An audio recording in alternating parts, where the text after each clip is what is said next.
নমস্কাৰ সকলোকে নিবেদিতা দত্ত ভ্লগৰ অন্য এটি ভিডিঅ'লৈ আপোনালোক সকলোকে পুনৰবাৰ স্বাগতম জনাইছোঁ। একেবাৰে ৰাস্তাৰ পৰা ভিডিঅ'টো আৰম্ভ কৰিছোঁ। ৰাস্তা মানে আমাৰ ৰাস্তা পদূলিৰ পৰা মানে যোনটো ৰাস্তা একেবাৰে মেইন ৰাস্তালৈকে ওলাইছে সেই ৰাস্তাটোৰ পৰা দেই। আৰু এতিয়া আহি আছোঁ ধুনীয়াকৈ একদম ওলাই মেলি।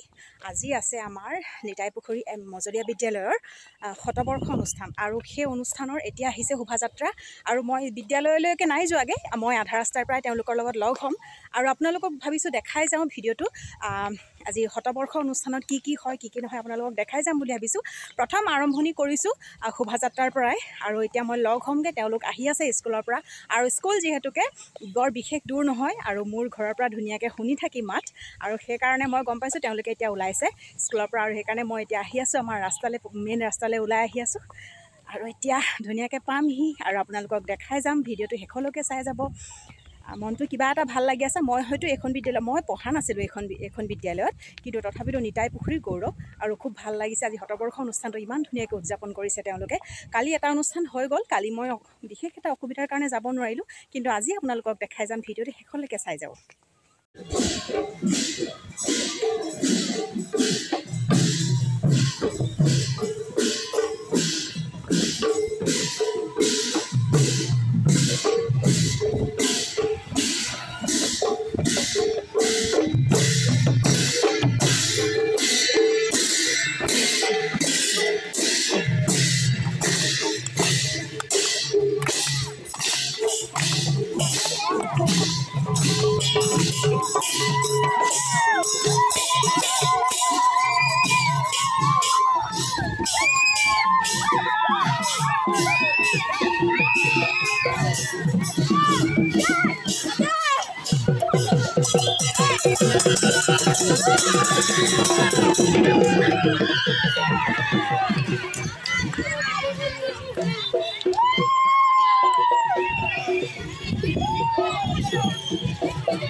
লাহে লাহে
লগ হলো নিবেদিতা মই আমাৰ এইখিনি আমাৰ বিদ্যালয়ৰ ছাত্ৰ ছাত্ৰী দেই বিদ্যালয়ৰ গায়ন বায়নত তেওঁলোকে অংশগ্ৰহণ কৰিছে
নাচনীখিনিৰ পৰা একদম গেৰুখন লৈ পেলাই পুৰা পিন্ধিছো ধৰাচোন এনেকৈ ধুনীয়াকৈ দেখাই দিছোঁ আৰু এতিয়া ধুনীয়াকৈ আমি একদম ইহঁতৰ পৰা কঁকালত পৰা গেৰু খুলি আমি একদম ৰেডি হৈছোঁ এয়া গীতাবিচু মজলীয়া বিদ্যালয়ৰ শতবৰ্ষ অনুষ্ঠানৰ আজি শোভাযাত্ৰা আছিলে আৰু এই শোভাযাত্ৰাৰ সাংস্কৃতিক আৰু সাহিত্য বিভাগৰ দায়িত্ব আমাৰ ওপৰতে আছিলে আৰু এতিয়া মই বিশেষকৈ অতি ভাল পাওঁ মোৰ অতি প্ৰিয় ড্ৰেছ মিচিং ড্ৰেছটো মই আমাৰ ছাত্ৰীসকলৰ পৰা মিচিং গেৰুখন লৈ পেলাই আমি আটাইকেইজনী আমাৰ লেখিকা সংস্থাৰ সদস্যাই আমি একত্ৰিত হৈ আমি গেৰু পিন্ধি আমি এটা ভিডিঅ' কৰিছোঁ আৰু লগতে ফটো কাটি দিয়া ফটো মাৰিম